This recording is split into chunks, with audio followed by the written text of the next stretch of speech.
Tensionet në Maqedoninë e Veriut janë shtuar si pasojë e një, le të themi, qasje shumë të rrezikshme të shtetit Maqedonas ndaj shqiptarëve atje, ku së fundmi duket se nuk po lejohet gjuha shqipe. Për të folur mbi këtë qasje të shtetit Maqedonas, si dhe për një protestë që do të zhvillohet ditën e nesërme, kam ftuar në një lidhje direkte Çliri Miseni, student, organizator njëkohësisht i protestës ditën e nesërme. Zoti Iseni, faleminderit shumë për intervistën. Përshëndetje, faleminderit për ftesë. Zoti Iseni, ju jeni një zë shumë i rëndësishëm, le të themi, në veprimtarinë kundër qasjes së shtetit Maqedonas ndaj shqiptarëve. Gjithashtu keni publikuar dhe një video ditën e djeshme të disa policëve Maqedonas, të cilët në marshime si përkëndonin disa këngë që në fakt kishin një qasje, le të themi, për ndryshe nga që është Maqedonia e Veriut, ku ka një përbërje shumë të rëndësishme me shqiptar, qasja e tyre ishte sikur ata ishin vetëm Maqedonas. Mund na flisni më shumë rreth kësaj situate dhe këtij tensioni? Po, ngjarja e ndodhur dje ishte gjë e parë që e pash në mëngjes kur u zgjova. Dhe për mua ajo është e papranueshme.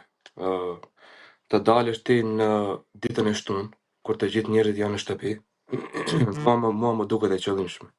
Dhe të vrasësh parulla nacionaliste në një vend ku ka shumë shqiptar, kjo duket se është e qëllimshme. Nuk e di tani a është rastësi, apo është përdorur për si lloj kërcënimi, por nuk është e pranueshme për ne. E sidomos kur ndodh 2 ditë para protestës që ne kemi paralajmëruar. Zoti Iseni, mendoni që kjo ishte një lloj mesazhi që ata donin t'ju jepnin juve, që shikoj që mos ngrini kokë shumë, sepse ne jemi aty dhe në protestë mund të ndodhë edhe, po themi, dhunë dhe gjëra të ngjashme të kësaj natyre për ta shtypur protestën me dhunë. Pra, si e pat këtë lloj qasje të atyre?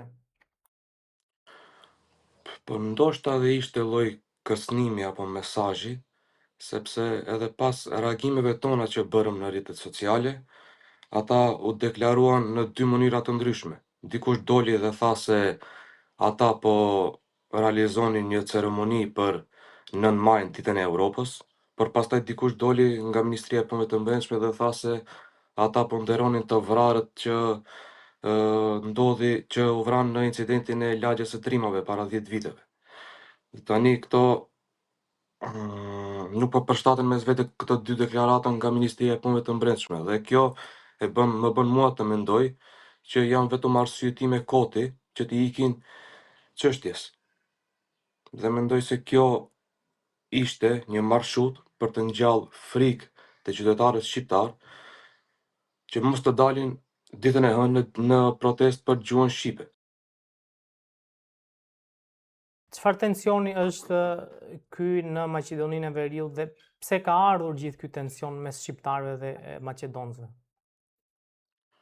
Jo, kjo nuk është një çështje e re, është çështje që ne e hasim vazhdimisht që nga krijimi i shtetit deri më tani. Dhe jo rastisht u bë kryengritja shqiptare në vitin 2001. Dhe pikërisht atë kohë kur ajo kryengritje u ndal me marrëveshjen e Ohrit dhe u futën disa ligje aty në Kushtetutën e Republikës së Maqedonisë së Veriut që na i mbrojnë të drejtat tona si shqiptar në këtë vend. Dhe tani po ato të drejta që u futën në Kushtetutë me ndërmjetësimin e ndërkombëtarëve, po ato të drejta tani po shkelen. Dhe kjo është e papranueshme për ne. Në vitin 2026 ne të dalim përsëri rrugëve për gjuhën tonë, për dinjitetin tonë, kjo nuk është në rregull. Çfarë synon protesta e nesërme, zoti Iseni, dhe është një situatë e rrezikshme që mund përsëritet edhe një herë, po themi, lufta e 2001-shit? Jo, nuk besoj që mund të përsëritet ajo luftë, sepse ne kemi paralajmëruar dhe kemi potencuar vazhdimisht që këto protesta janë paqësore. Ne nuk kërkojmë as favore, as privilegje. Ne po kërkojmë fiks atë që po na takon që e kemi të rregulluar me kushtetutë dhe që e kemi të garantuar me ligj. Tash gjuha është ai kodi kryesor i identitetit të një populli shqiptar. Dhe si e tillë duhet të respektohet dhe ne duhet të respektohemi si popull shtet formues që përbëjmë 1/3 e popullatës në Republikën e Maqedonisë së Veriut. Tani ne e bëm edhe protestën e parë. Por pas protestës parë, as Ministria e Drejtësisë dhe as qeveria nuk reflektuan as pak. Kishin kohë të mjaftueshme që të shqyrtojnë të gjitha ligjet aktuale dhe gjitha dispozitat ligjore në drejtim të lejimit të përdorimit të gjuhës shqipe, ose edhe atë të lejohet të përdoret gjuha shqipe në provimin e jurisprudencës. Por ata nuk reflektuan as pak. Dhe për ato arsye, ne jemi këtu tani prap, që duhet të dalim përsëri rrugëve, për një të drejtë që na takon dhe e kemi të garantuar. Zoti Seni, në fakt ka pasur një lloj, le të themi, kohe kur shqiptarët ishin në një moment të mirë në Maqedoninë e Veriut, ku për herë të parë pat një kryeministër shqiptar, gjuha shqipe ishte e njohur zyrtarisht, ku erdhi kthesa që u përmbys gjithçka. Unë mendoj se kthesa erdhi me rikthimin e Partisë Nacionaliste Maqedonase, VMRO DPMNS. Kur ata erdhën në pushtet para 2 viteve, filluan shqiptarët përsëri t'i kenë këto probleme që i kishin edhe më herët, shumë më herët. Kjo është ajo kthesa. Ka pasur mjaft kritika ndaj një prezence të kryeministrit të Kosovës në një kongres të zhvilluar aty nga, le të themi, koalicioni Vlen, ku është kritikuar qasja që ka pasur ai ndaj kryeministit Maqedonas, ku në një kohë ku shqiptarët po kërkojnë të drejtën e tyre për gjuhën shqipe, një kryeministër i një shteti, le të themi, shqiptar, ulet krati. Si e keni parë këtë qasje të zotit Kurti dhe si po e shihni dhe qasjen e zotit Rama ndaj situatës Maqedoninë e Veriut?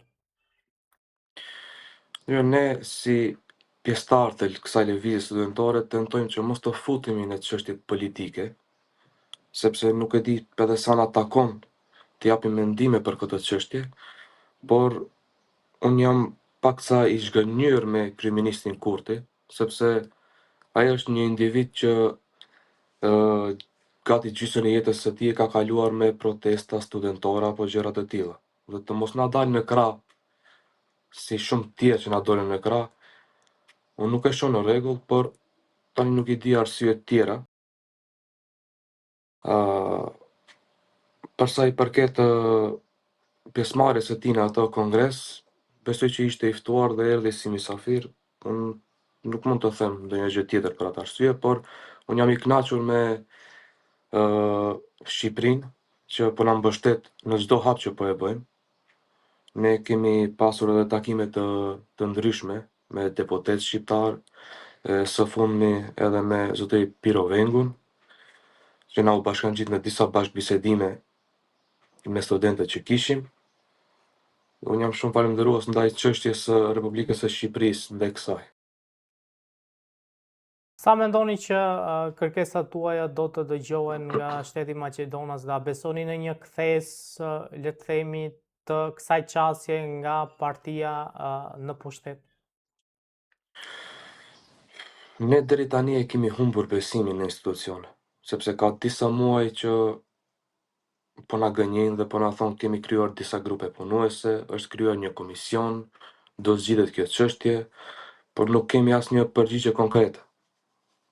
Dhe ne i kemi humbur besimin te institucionet dhe prandaj po dalim përsëri rrugëve dhe shpresojmë që mos të vi puna të dalim përsëri. Zoti Seni, faleminderit shumë për intervistën. Ju uroj shumë suksese në misionin tuaj dhe për çfarëdo lloj, le të themi, hapësire mediatike ne jemi këtu. Faleminderit shumë. Faleminderit për mundësinë.